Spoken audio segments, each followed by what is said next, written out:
Self-approval. That's a very challenging area.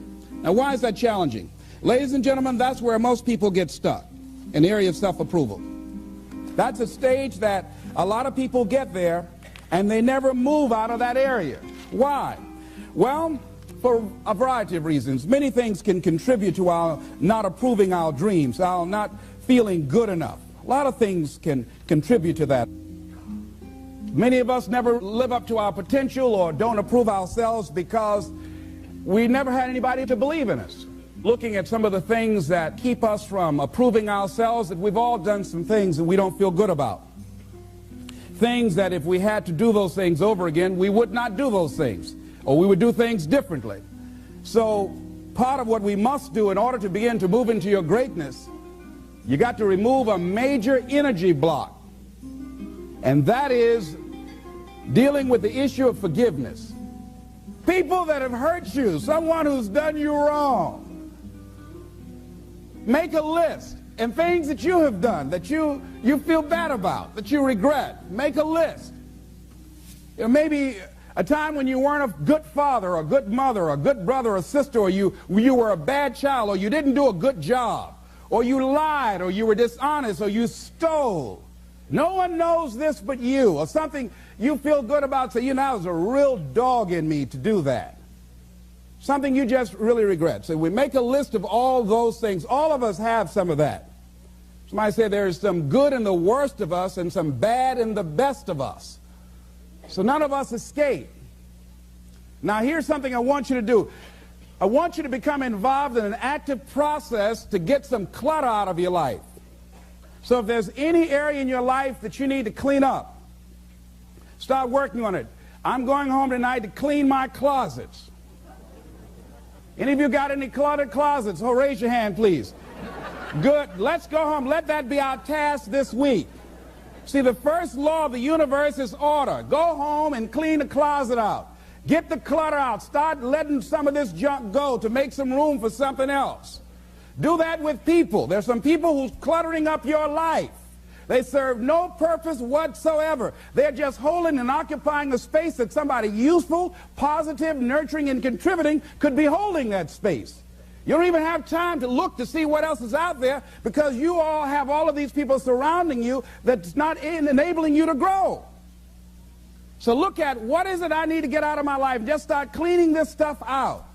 Getting the drawers together, your dresser drawer, just getting stuff together. Just get them together. Maybe your car, I got to clean my car too. Got a lot of stuff in there. Live in my car, you know. Can't put anything in my trunk. I got all kind of little things back there.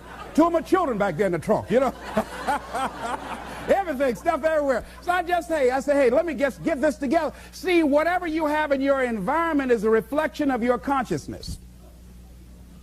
So you got all that chaos there. That represents some disorganized, cluttered section of your mind. So let's get all that out of there, all right? Work to get that out, clean that up. Anybody that you feel very strongly about, have some negative feelings about, let's look at some good reasons to forgive them. Number one, you must try and see what has happened or see things from that other person's point of view. Let's look at it from their point of view. That's one area. That's number one. Then number two, holding a grudge hurts you. It doesn't hurt them. So just for good health and peace of mind, let it go. Any feeling of resentment or anger or hatred is called to me the load of bitterness within. Every thought that we entertain produces a chemical in our brain that impacts the body's immune system. And besides, this person you're hating, they probably are not even aware of it. If someplace having a good time, don't even know you're really hating them. You've turned up the steam, gone from dislike to hate, intense hate.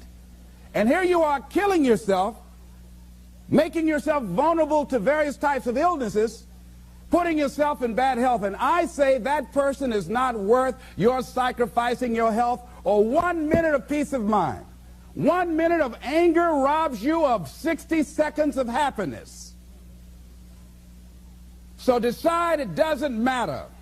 Let it go and experience the dignity and the magnanimous sense of character of being big enough to move on and get on with your life. letting it go so you can grow. Next step. Lack of self-acceptance. How does it show up? How does it manifest itself? See, all of us have greatness within us. But when you don't come to grips with your greatness and you don't work to develop it, if you're not seeking it out, if you're not finding where it is, if you're not trying to locate it, if you're not experimenting with your life to try and find out what fits for you, I'm saying that you're positioning yourself to be a miserable person, an unfulfilled person. How else do we do it? Procrastination. We just put things off over and over and over again. Why? Because we haven't accepted it. We don't feel deserving. We don't feel that we're good enough. So we sabotage ourselves by not ever taking care of business. We get real busy doing a lot of things where we don't have any time. Well, I'll never forget Og Mandino in the book called University of Success. He said many of us never ever discover our greatness because we become sidetracked by secondary activity. We start doing so many things, we just give our time away until we don't have any time for ourselves or any time to do the things that we want to do. And every time you put it off and move it back, oh, I'll do it one day, oh yeah, I'm going to get to it. I'm saying to you that one day you look around and there goes a year, there goes 2 years, there goes 3 years. So if there's something you want to do, do it now. Do it right now. Don't put it off. Start right now where you are. There will never be a perfect, ideal time. Whatever you have going for you right now, that's enough. Work on that idea. Work on it, work on it, work on it. Another way in which it shows up, and that is that because of the relationships we form, people we have around us, thinking about two guys. Larry Littles, he went to Bethune-Cookman College. He was a football player at Booker T. Washington High School, where I graduated from. Larry ended up playing for the Miami Dolphins, became an all-star offensive guard. Great guy. Larry really wasn't the most talented guy in that position at Booker T. Washington High School. There was a guy named Willie Covington that was far more talented. He was stronger physically. He was faster. But Willie Covington never, ever made it out of high school. Why, Les? He started running with the wrong crowd. Big Cov is what we called him. Started running with the wrong crowd, and those people led him to the penitentiary. And ultimately to a premature death. Got the word a few months ago he was shot and killed in Liberty City on 62nd Street, where I was born on the floor, my twin brother and me. Willie Covington had great talent, great potential, running with the wrong crowd. Watch out with the relationships you have. What kind of person are you becoming because of the relationships that you have right now? Do those people contribute to you?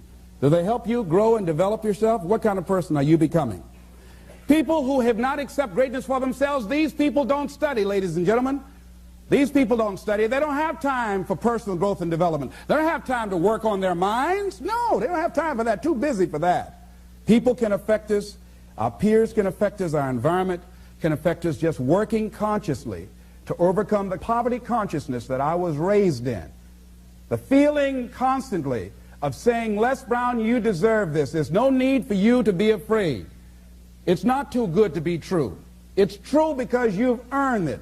The old-fashioned way, you have worked for it. But every once in a while, it comes up when I least expect it. My heart starts beating fast. And I start questioning myself and doubting myself. And I have to catch myself. You've got to be consciously conscious. So let's look at how we can begin to evaluate our self-esteem, our self-approval. Number one, to determine the height of your self-approval, it's important that you evaluate yourself because you know you quite well, but it's almost impossible to do it totally by yourself. You must get some caring feedback. Find somebody close enough to you that has observed you or been around you that you value their opinion, and ask them, how do they see you? How do they rate you in terms of your self-esteem? And then compare what you have with what they say. See, there are things many times that people can see in us that we can't see because it's a blind spot. If I were to be talking to you and my breath is offensive and you don't tell me, and then I go around, not only do you know, everybody else around here knows. And then when I'm walking toward people, they say, oh, Les, I'll be right back, you know. And I don't know why people say, well, Les, we thought we wanted you to come to the party, but you can't come. Now, all you have to do is just tell me, say, Les, you need to gargle with some ammonia or something, you know. Have you ever smelled someone's breath and didn't tell them? Raise your hand if you don't know. So we all have those blind spots. We have those areas of our lives that we need to get some caring feedback. We need some coaching. We need someone to let us know that. And now, why don't people just volunteer that? One, they don't want to hurt your feelings. One, they don't want to embarrass you. But see, there are some people you know they don't want to hear it. They're going to argue with you. They're going to become defensive. If you're one of those people, just decide to shut up and listen. Next thing is a good barometer to check out how you feel about yourself is how well you handle compliments. When someone pays you a compliment, can you handle it well? Lady was coming down the hall and they said, "Oh, what a beautiful dress you have." "Oh, it's nothing. I caught it on sale." Nothing. No, I didn't ask you, did you get that on sale? I just said it's a beautiful dress. Can you handle compliments well? That's a good barometer about your self-esteem. Can you handle criticism well? Can you give criticism? Next thing is, what are your expectations? What do you expect to get from life? What do you expect to get from your business? What do you expect to get from your relationships? What is your ideal day? What is it that you expect from this experience, this trip, this journey that you're involved in? People that have a strong sense of self-approval, they have high expectations for themselves and from life and from others. See, a lot of people don't expect much from life. So they don't shoot for much. They're not preparing for much. A lot of people are just showing up in life. A lot of people just get up in the morning and they go through the day, they go to the job just to pull a check down, watching the clock coming in. So you want to be a different kind of person as you forward your life. You want to get something out of this. If you're going to do it, it's worth your time, your energy. You've got some expectations from this. I do not let people waste my time. Someone want to meet with me, excuse me, what is this dealing with? I want to get to the bottom line. Because if it does not measure up to my expectations, I'm not going to invest my time. I don't have the luxury to waste time. I'm expecting some great things from life. And so I have to spend some time working on myself and developing myself. So examine your expectations versus your wishes. Some people wish they could do better, but some people expect to do better. Where are you on that? Next thing, let's look at what are the things we can do to increase our self-approval, our self-appreciation, our self-acceptance. Here's number one, love yourself. Make caring for you the highest priority in your life. Take care of you. Look out for what truly satisfies you. We're not taught to love ourselves. We're not taught to look out for ourselves. We're not taught to take care of ourselves, to become sensitive to our wants, to our needs, our desires. So make a conscious effort. Make you number one priority. Your peace of mind. Your health is more important than your family and any and everybody. Because if you don't have peace of mind, if you don't have your health, you can't serve anybody. Don't neglect yourself. A lot of us, and particularly ladies, have been groomed to be sacrificial lambs, putting their dreams on the back burner in deference to their children's dreams or their husband's dreams or their family's dreams, and forget about themselves, and then become resentful and angry and bitter. So start taking care of yourself, looking out for you. Develop a health plan. Your health is all you got. So start taking care of you. Eating nutritious meals, willing to exercise your body, taking care of this body, loving yourself. So do some good stuff for yourself on purpose. Take some time out for you. I have some good things I do for me. One of the things I enjoy that I do, I take spiritual baths. My assistant introduced me to someone called Sister Sarah, who gave me my first spiritual bath. I never heard of this before. She told me about it, and I said, come on, Regina, spiritual bath. And Sue, my secretary's husband, named Larry, he said, a spiritual bath for $50, I'll give you a spiritual shower. But I play soft music. I've taped some of my favorite music. I burn a candle, and I have different oils that I put in the tub of hot water, and I have flowers that I picked, and I saw Coming to America, with Eddie Murphy. They were sprinkling little flowers on the ground. So it gives me a feeling of royalty. So I sprinkle these flowers in the water, and I soak. I like doing that. And I soak, and sometimes I read or just relax and enjoy the music and just cool out. That's my time for me. Put the answering service on. I just block out some time for me. I'm into meditation.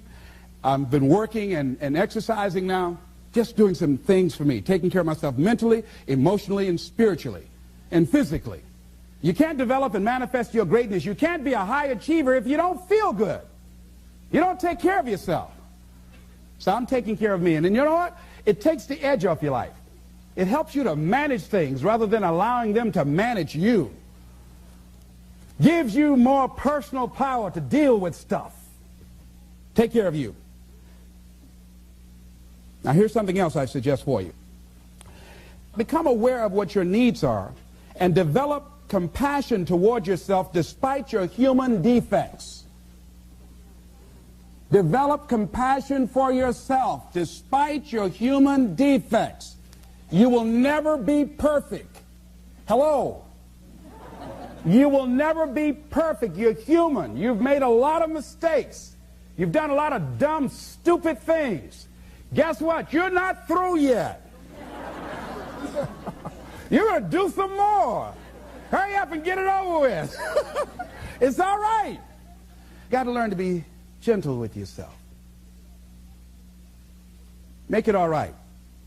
What you don't know, mistakes that you make. It's okay. Handle it. Learn from the experience. Decide that you are going to, whatever you become involved in, to be up front, to be true to yourself. Are you getting what you need out of it? And be up front with people and tell them what you need from them. Don't assume that they know. Don't say, I thought you knew. No, tell people up front, here's what I need from this in order for this to work for me. Be up front with your stuff. Tell them up front so they're not surprised later on. So your feelings aren't hurt later on. See, if they tell you up front they can't do it, now you know you can keep on stepping. But tell people up front, here's what I want. In order for me to play this game with you, if we're going to dance, this is what I got to get out of it. See, if you don't take care of your needs, guess what? You will always have that nagging song in the back of your mind say, well, when do I get mine?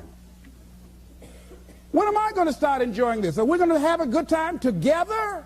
Do I get any oodles out of this at all? You're going to start asking that question. Everybody's happy, having a good time, but you? They say, well, we thought you were happy. How could you think that? Well, you weren't saying anything. Well, I'm saying something now. Hope you got that. See, we're taught to be quiet and not speak up for ourselves and not to be selfish. If you don't take care of you, who do you think is going to take care of you? Who's going to look out for you better than you will? No one. No one's going to do that. You got a business? No one's going to take care of your business better than you. Nobody. Nobody. Anything you want to do in life, you've got to take ownership of it and say, hey, I'm going to make this happen. Be willing to venture out and do something that you have fantasized about doing. And you know you probably won't be good at it, but do it anyhow. Case in point, I have always wanted to sing. I've always wanted to do that. I'm going to sing a song. If I don't do nothing but just a few lines, chances are, you know.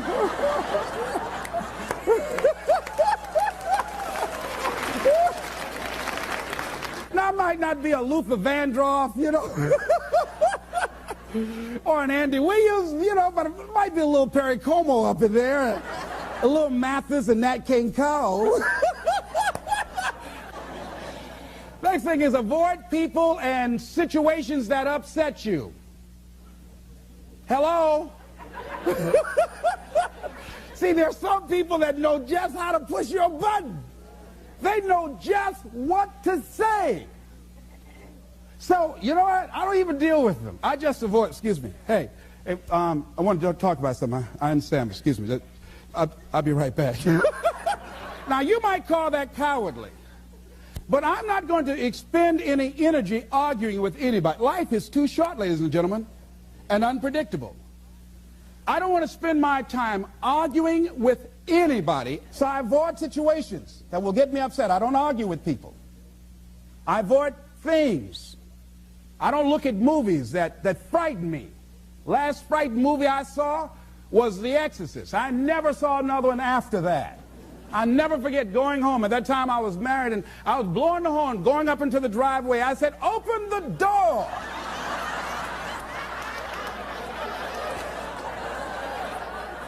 I pull up, open the door to get out, and I said, "Oh, Lord, they got me." I started blowing the horn. My wife said, "Unfasten your seatbelt, fool." I said, "Oh, all right."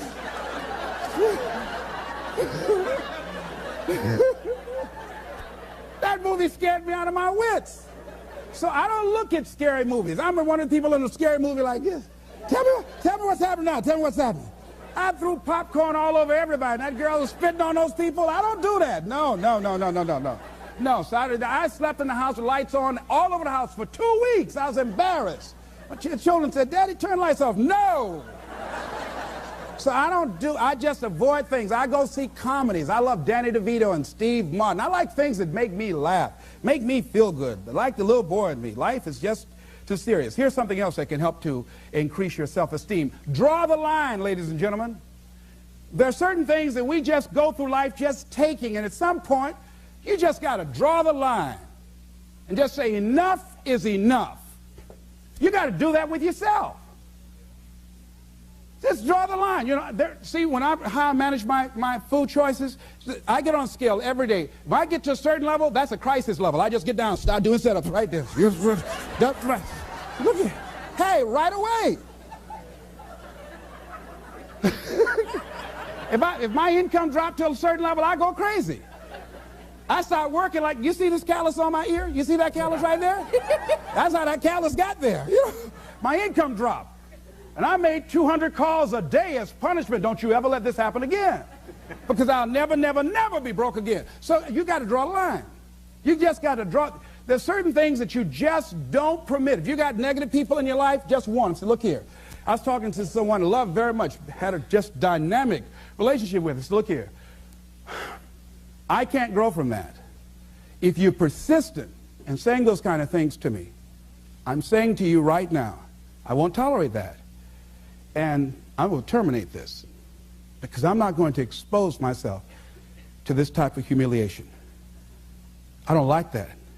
I don't like getting called names and putting each other down. I don't like that. Come back, tell me I'm sorry. No, that won't get it. So you put a nail in a hole, you make that impression, you pull a nail out, that mark is still there. That's not for God. We can't extract that from the record. So don't say that to me. So we were talking about something else. Person said it again. Boom. You loser. Very good. And you are too, because you just lost a very good friend. I don't choose to be around you anymore. And that was it. I said, that's cold. Maybe it is. But I get people out of my life that aren't good for me. One negative stroke is 16 times more powerful than a positive stroke. And if you have people around you who are not sensitive to who you are, and the people that can hurt you the most, ladies and gentlemen, are the people that you love. That you love. They're the ones that you're vulnerable to. They're the ones that can get to you. And if they're insensitive, I don't care who they are. See, if you don't draw the line with people, if you just let them run rampant in your life, and you let things happen to you that you don't feel good about, if you continue to allow it to happen, you won't feel good about yourself. Your image of yourself will erode. So you've got to draw the line. In the conditions that you find yourself in, here's a jarring question. Why are known hells preferable to strange heavens? Why would people live in a known hell? Why do people just go to a job where they're miserable, day in and day out? Why do people stay together and they're miserable, sleeping in separate rooms, or arguing, or the only thing they have in common is paying the bills. Don't talk, don't communicate, don't share anything together. Day in and day out, as short and unpredictable that life is, being mean to each other. Why do people do that? Known hells are preferable to strange heavens because it's familiar. See, life is rough, ladies and gentlemen. It's rough, and it's scary. It's scary growing. It's scary taking a chance. It's scary acting on your intuition, on your guts. It's scary. It's frightening. There are people that's tolerating things right now, and they're immobilized by fear. They can see the hammer coming, and they're afraid to even move because it's scary.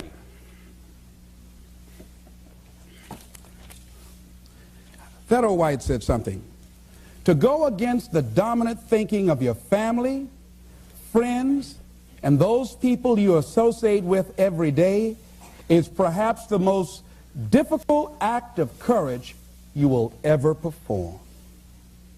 See, when you start growing, when you start changing the way you walk, the way you talk, the way you act, the way you respond to things, the way you use your time, when you start saying, no, I can't do that. Why? You're too busy. You don't have the time. No, I have my own agenda. I got something that I'm doing. Not lying to try and get out of it. Just said, no, I'm busy doing something that I want to do. Or I don't want to do that. And I'm not going to do it. I'm not mad. Not upset about it. I just don't want to do it. Why? Well, I don't have to give you any reasons why I don't want to do it. But listen, thank you so much for asking me. Take it easy here. Hey, I thought you were all right. Is that right? Oh, boy. Ask me, do I care about that? See, if people can put you on a guilt trip, they will. And use you and abuse you over and over and over again. You got to draw the line. You have to draw the line on them. Don't go through life feeling like you're powerless. Victims are people that are powerless. You're not powerless. You are powerful. You direct the power in your life. Whatever your life is right now, it is a duplication of your consciousness. It's a result of how you have decided to use your power. That's all it is. That's not who you are. That's just a perverted use of your power that you aren't satisfied with. And you've got the power to change that. Wherever you are, how, I don't know. But I know you've got the power to do that. But you don't know what has happened to me. It really doesn't matter what has happened to you. See, the only thing that really matters is what are you going to do about it? That's all that matters. That's all that matters. You can allow it to destroy you, or you can allow it to build you up. John Powell, in a book called Why I'm Afraid to Tell You Who I Am, and he went to get a newspaper. Guy was very discourteous to him. He was very courteous to the guy. The guy who was with him said, why would you be as courteous to this guy as you were, considering how rude he was to you? He said, I'm not going to allow that man to determine how I'm going to act. There are things that's going to happen to you in life, ladies and gentlemen. Make it okay. Lord, grant me the serenity to accept the things that I cannot change. I cannot change the fact that when I asked my son to go, that I will no longer take care of him, that he became angry and perhaps hate my guts. To change the things that I can change how I respond to it. I can become upset, nervous, tense about it, weak about it, or I can say, it's okay. He who cares less wins.